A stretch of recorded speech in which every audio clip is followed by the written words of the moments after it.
During World War II, some 350,000 women served in the United States Armed Forces, with over 86,000, or roughly 25%, serving in the Navy. While all of these women deserve to be remembered, today we are highlighting the remarkable story of Susan Ahn Cuddy, who was the first Asian American female officer in the U.S. Navy and the first female gunnery officer. Susan Ahn was born in 1915 to Ahn Chung-ho and Lee Hae-ryun, who had arrived in California in 1902 as some of the first Korean immigrants to the United States. Ahn's parents were active in the Korean independence movement as Korea was occupied by Japan from 1910 through 1945, with her father one of the most famous leaders, commonly known as Dosan.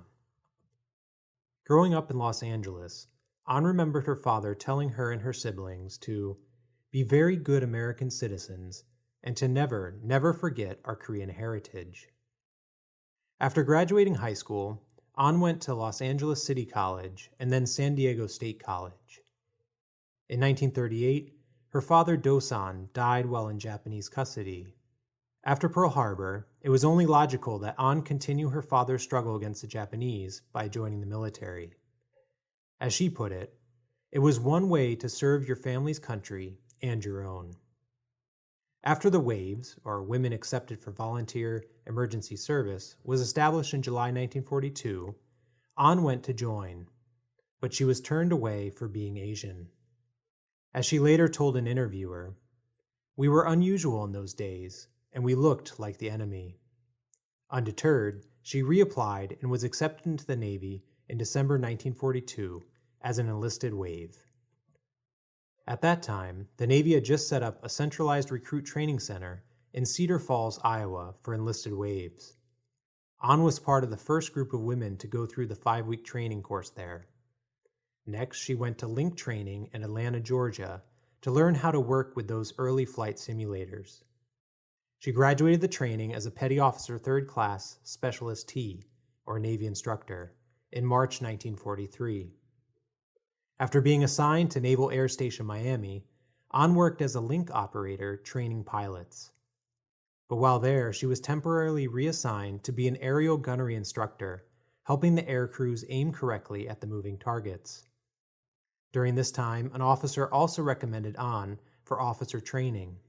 So, by the late summer of 1943, she headed to the U.S. Naval Reserve Midshipman School at Smith College in Northampton, Massachusetts, for a 90-day officer's training course. Once she finished this training, Ahn was commissioned as an officer in the WAVES in the fall of 1943. Due to her prior experience as an air gunnery instructor, the Navy used Ahn as the first test case for women gunnery officers. By November 1943, she was going through the full gunnery school at Pensacola, getting trained on a variety of weapons. When she graduated the course, she became the first female gunnery officer in the Navy. Ensign Ahn was featured in newspapers for this feat. Ahn remembered, "I'm very proud of the fact that I am able to say that I am Korean, I'm an American, and I'm fighting for the country." In January 1944, Ahn was sent to Naval Air Station Atlantic City to train naval air crews. As the first female gunnery officer in the Navy, she had to establish her authority from time to time. Once, as she recalled, "There was a tall, good-looking 3-stripe commander, and he said to me, 'I'm not shooting until I see the whites of those Japs' eyes.' And I said, 'I don't care what you do up there. Here, you do what I tell you.'" Late in the war, Ahn was sent to Naval Intelligence in Washington, D.C. for her ability to speak Korean. However, for the first 6 months, she was not given any meaningful task due to racial fears and mistrust. Eventually, she received more important intelligence tasks and proved what she was able to offer. Sometime later, she became the liaison between Naval Intelligence and the Library of Congress until she left the Navy in 1946. After Ahn left the Navy, she worked as a civilian at what would later be called the National Security Agency. In April 1947, she married Chief Petty Officer Frank Cuddy, who also worked in the naval cryptological field. The couple married at the Navy Chapel in Washington, D.C. Due to Jim Crow-era anti-miscegenation laws in Virginia and Maryland, they were not able to marry anywhere else. Their marriage was unusual for the time period, and both families frowned upon the marriage at the beginning. Susan Ahn Cuddy worked with the NSA through the 1950s, running a think tank involved in top-secret work related to the Soviet Union and Vietnam before she left the government in 1959. Active in the Korean American community for many decades, she passed away in 2015. Susan Ahn Cuddy was a trailblazer for both women and Asian Americans.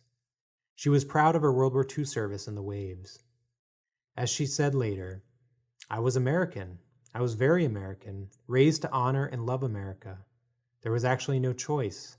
I mean, that was it. The Waves program showed the world what women were able to do outside of their housekeeping home." Undoubtedly, Susan Ahn Cuddy showed the Navy and the world what she could do and helped open future opportunities for both women and Asian Americans in the Navy.